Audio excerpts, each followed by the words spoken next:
grass. I look over across the street, and I see these two gentlemen jumping out of the Mustang via the driver's seat, both of them.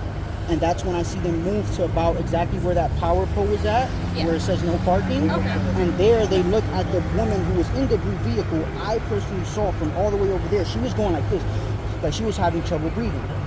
Them two did not bother to take 10 seconds out of their time to go and check on the lady which they had injured. They just stood there, and after 10 more seconds, they decided to run behind. First, they ran to Wendy's. That's when they saw me chase them. And when I chased them to Wendy's, they then ran to Tire Plus.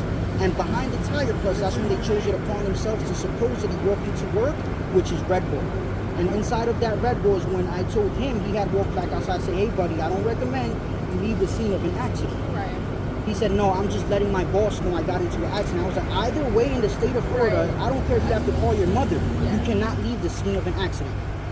So that's when he said, okay, is it cool if I walk back there? I was like, at this point, it doesn't matter what you do.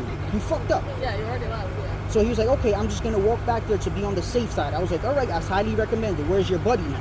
Right. My buddy is still in there working. That's what he told me, quote unquote. Still in there? Yes, in Red Bull working.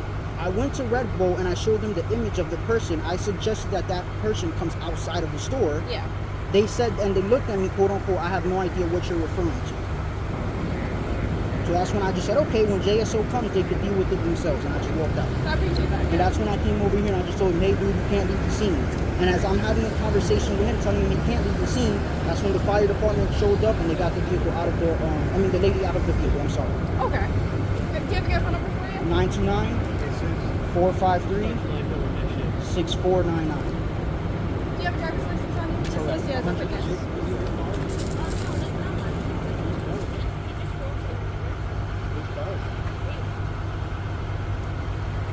Does he have registration, insurance, that type of stuff? Yeah. I'm not sure. I'm going to have to look. I didn't check yet.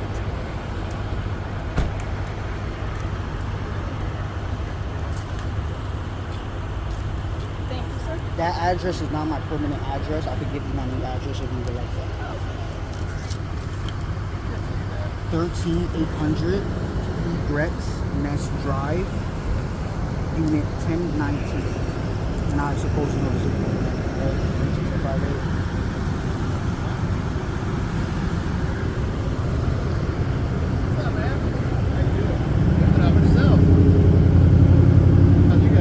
And mind you, I also have it on video as they're walking to Wendy's.